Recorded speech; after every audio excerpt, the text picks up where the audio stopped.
Hey guys, it's Lulu. I'm exhausted.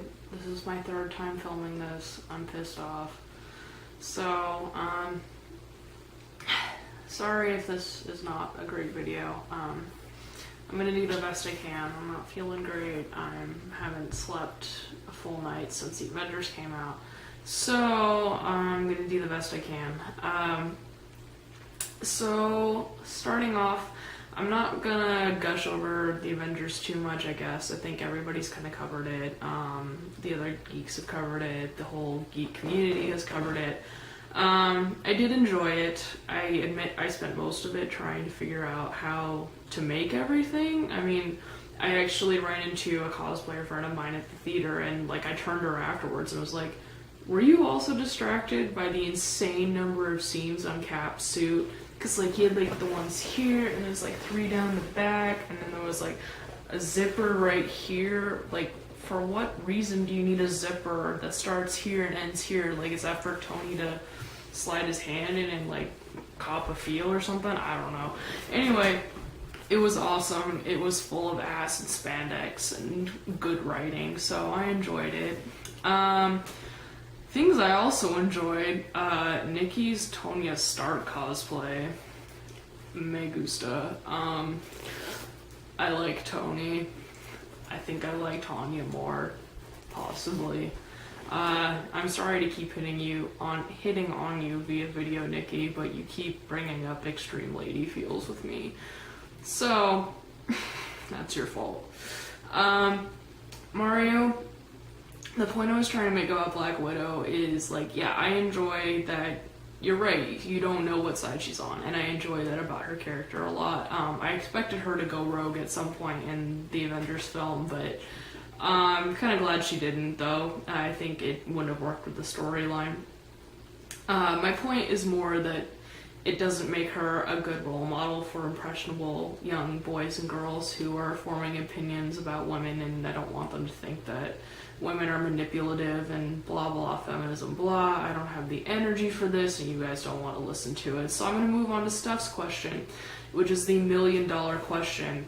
Why can't DC make good films? What can they do to make them good films like the Marvel films have been?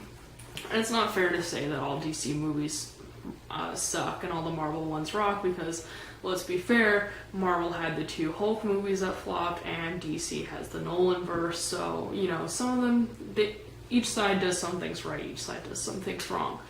To be fair, I haven't seen any of the recent DC films outside of the Nolanverse, so I guess I shouldn't really be answering this question, but this is our channel, we do things how we want, so you get to listen to me anyway.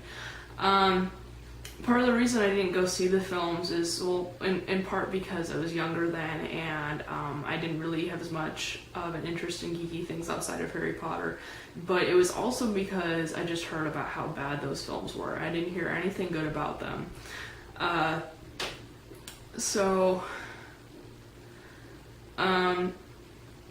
Sorry, I'm so tired, you guys.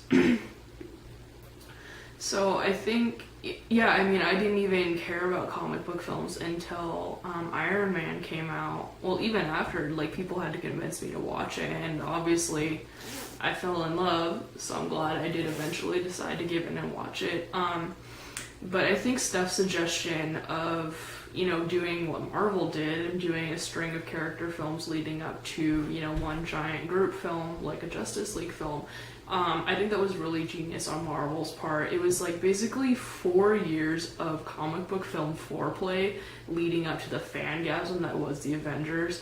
It also helped that each of the films were pretty solid, some more than others, but in the end the Avengers is probably the best of them all.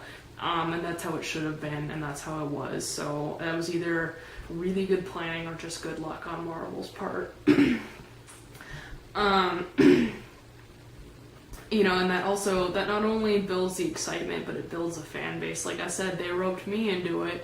They probably roped, hundreds of thousands of other fans into it that way.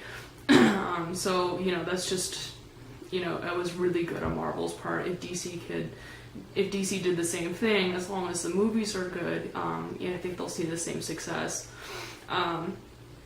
I think what Marvel proved with their films is that if it's a good film, people are gonna go see it, regardless of, you know. I think a lot of the DC films cared more about getting regular people to go see it, and therefore having a wider audience than just the comic book geeks. But really, if you make a good film, people will go see it, regardless of whether or not it's a comic book movie.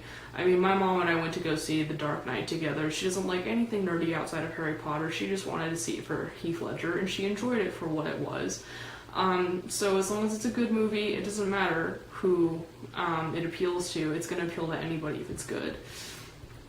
I think the other thing that Marvel did right was that they had incredible casting. I mean, the cast is near flawless. You can nitpick and, you know, point fingers, but really they did an amazing job of casting.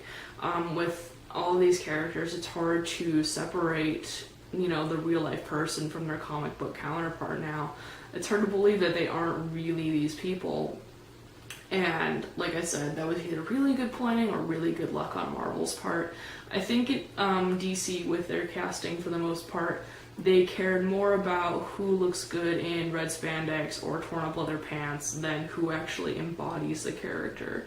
And I think that's where a lot of their movies fell short, is that they were just trying to get a big name behind the film instead of actually making a quality film that people would go see regardless of who's in it.